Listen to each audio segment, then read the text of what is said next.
Others say, listen, this might be anybody's guess.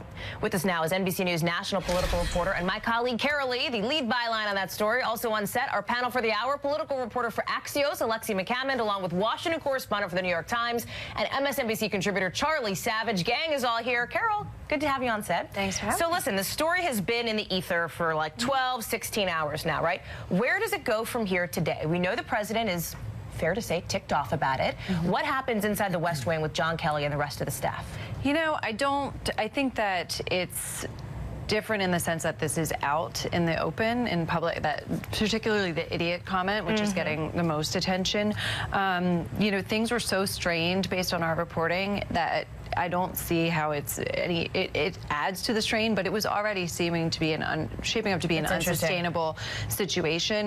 You know, the president and John Kelly, based on our reporting, are just, there's a lot of tension there. There's a lot of distrust, and they seem to have really tired of each other. And similarly with the staff, they've gotten, Kelly's ways have worn a little bit thin on the staff in terms of not just, you know, the way he talks about the president and his, you know, the way he casts himself as somebody who they're lucky to have him, that he's saving the country, but also just in the sense that, you know, he has this public image of being this very organized person who's bringing order to chaos, and, you know, aides will say that he's actually not that organized, and he's indiscreet and he's disorganized, and sometimes he makes bad problems worse. I'm not going to put you on the spot with this one, Carol, but to Alexi and Charlie, what does it say to you that people inside the White House are willing to talk about this?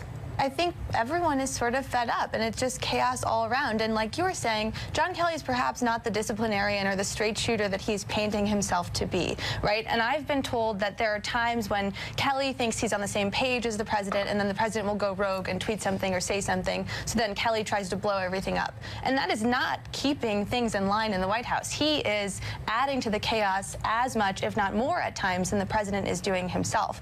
This also isn't the first time that something has come out, because, Carol, as you intimately know, given that you broke this story, that somebody has insulted the president. I think back to Rex Tillerson and the infamous moron comment that that Tillerson pushed back on but never outright denied. This is our insult list. People who work for the president here who have gone after or said comments that have been reported out, reported remarks here. If you notice, when you look at this, none of them work for Donald Trump anymore except for John Kelly. Yes, and look, it's remarkable in the sense that a chief of staff is it's arguably one of the most difficult jobs in Washington, to be the White House chief of staff, and it's very stressful. It's thankless, all of it, and under this president particularly so.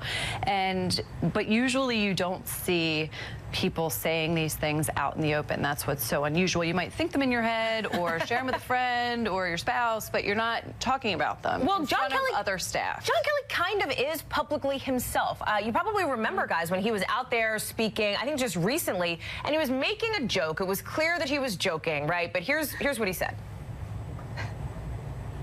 The last thing I wanted to do was walk away from one of the great honors of my life, being the Secretary of Homeland Security.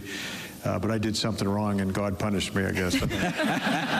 So, Charlie, John Kelly is kidding there, right? Clearly, he's laughing. Kidding, not kidding. Kidding, not kidding, but it's kernel of truth, maybe. Well, I mean, obviously, I won't ask who your sources are, but I think we can all assume these are sources Please who don't, want but she's not gonna tell President you. Trump to fire John Kelly. And he's made a lot of enemies when he came in, and he sort of cut off access to Trump, stopped people from wandering into the Oval Office to sort of chat up the president randomly all the time.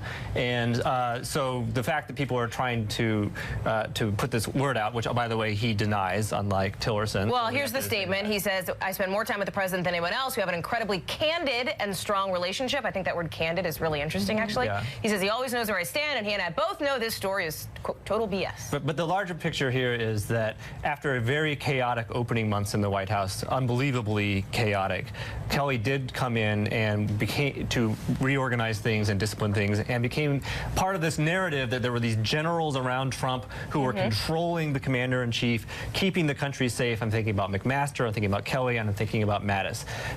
It fell apart with McMaster. Right. There's been tensions for a while with Kelly, but obviously Trump hates being managed, hates even more more the image that he is this child who needs to be managed. And I think that this relationship clearly has a shelf life. What's interesting is that Mattis, the third prong, seems to have been totally immune from that so far. Charlie and Alexi, thank you so much. I'm going to have you guys stick around. Carol, I know you had an early morning and then a late night, so I'm glad you're able to join us. I appreciate Anytime. it. Coming up after the break, we are keeping a close eye on that migrant caravan that's at the border this morning.